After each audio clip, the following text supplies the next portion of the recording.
Namasté les amis, c'est Lucas pour un nouveau podcast. Si ce n'est pas encore fait, n'oublie pas de t'abonner à la chaîne. C'est parti, petite question. Dis-moi quel genre d'amis as-tu? Alors ok, je te l'accorde, le titre est un peu violent. Débarrasse-toi de tes amis. Évidemment, c'est un peu provoque parce qu'il va pas s'agir d'éliminer de ta vie tous tes amis, comme je le sous-entends, évidemment. D'ailleurs, tu fais ce que tu veux, c'est pas à moi de te dire ce que tu as à faire. Bon, bref.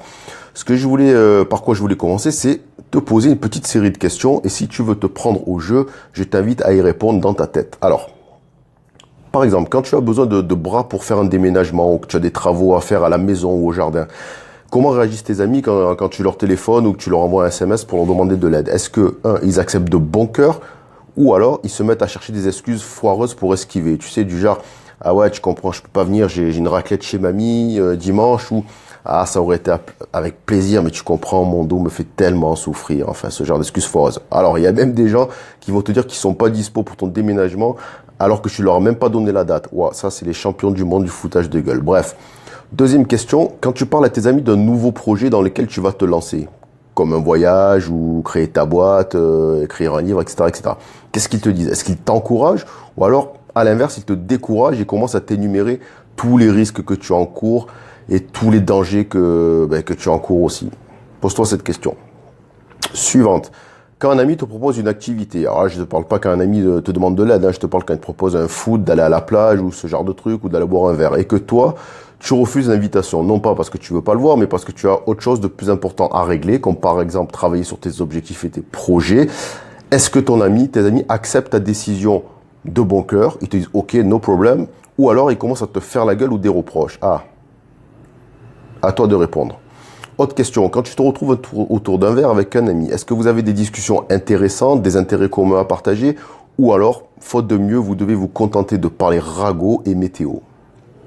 Et puis, cinquième question, j'ai dit et puis, mais sur le ton, comme c'était la dernière, mais c'est l'avant-dernière, quand tu as un point de vue divergent de celui d'un ami, alors que ça passe au niveau de la religion, de la politique, de la philosophie, bref, peu importe, comment réagit-il? Est-ce qu'il s'énerve et te traite d'idiot, ou te dit que tu n'as rien compris, que tu es qu'un con, ou alors il accepte ton opinion avec le sourire et vous continuez la discussion dans la bonne humeur?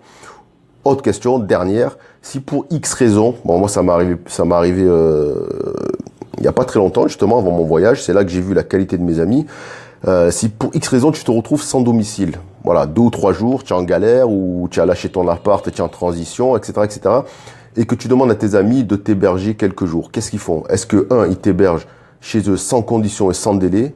Ou alors, ils commencent, comme pour l'histoire du déménagement, à te dire des trucs, oui, mais tu comprends, il y a ma belle-mère qui vient ce week-end, ah ouais, mais désolé, tu comprends, Sylvie, elle va pas être trop d'accord, ou alors j'ai trop de boulot, enfin, blablabla, voilà. Donc, toutes ces questions, si par malheur, certains de tes amis ne matchent qu'avec les réponses négatives que je viens de t'énumérer, là, on a un sérieux problème. Il va peut-être falloir penser à remettre en question ton amitié. Pourquoi? Tout simplement parce qu'un ami, ça doit t'apporter quelque chose de positif, quelle que soit la forme. Un ami, ça doit être là quand tu es dans la merde, et réciproquement, bien entendu, tout marche dans les deux sens. Il doit t'enrichir intellectuellement, ou alors il doit te faire rire, il doit partager des intérêts communs, et il doit toujours t'encourager dans tes prises de risques et tes projets. Bon, à moins vraiment que ton projet, ça soit de sauter de la Tour Eiffel. Là, je comprends qu'ils mettent là-haut là, mais si c'est un beau projet, ils doivent t'encourager. Alors, si c'est pas le cas, je te pose une autre question. Décidément, c'est le podcast question. Quel est l'intérêt d'avoir de telles personnes dans ton entourage? Mot compliqué, hein.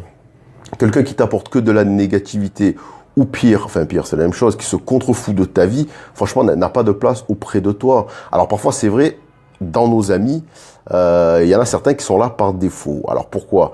Parce que certains sont là parce qu'on les a rencontrés à des périodes où l'on se sentait un peu seul, ou alors parce que ce sont des amis d'enfance et finalement on les a gardés parce que voilà, ça a toujours été des amis, donc c'est comme ça. Sauf que entre tes 10 ans, tes 12 ans, tes 15 ans et aujourd'hui tes 20, 30, 40 ou 50 ans, peut-être que tu n'as plus rien en commun. Donc quel est l'intérêt finalement de rester amis si ce n'est juste pour la forme, juste parce que pour le côté traditionnel finalement, tu vois?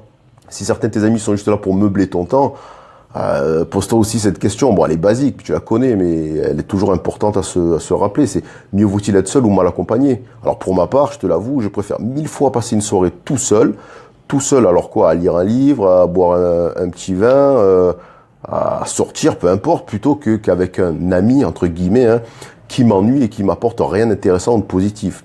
Comme on dit dans la vie, il y a 2 cas de figure. Soit on te tire vers le haut, soit on te tire vers le bas. Mais il n'y a pas d'autre alternative. On va pas te tirer vers la droite ou vers la gauche, quoi. Hein. Donc, choisis bien tes amis. Alors, quand je parle d'un ami d'intérêt, après c'est vague. Ça peut être une personne avec qui tu as de super discussions sur des sujets qui te passionnent, cinéma, littérature, politique.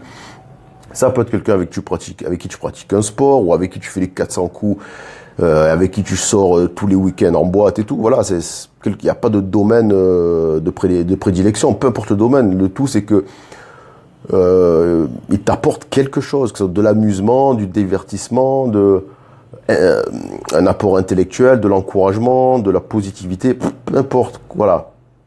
Mais si ton ami t'apporte rien et qu'en plus il est jamais là quand tu es dans la merde, qu'il a aucun sujet de conversation intéressant, bouge, éjecte-le. Eh ouais, je sais, c'est dur, mais c'est salvateur parce que la vie est courte et on ne doit pas la passer avec des gens qui nous la compliquent ou qui nous emmerdent. Voilà.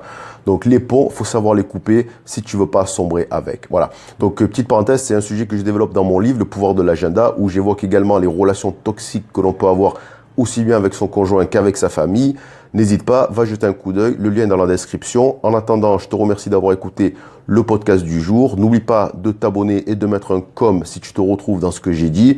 Je te dis à demain, ciao ciao.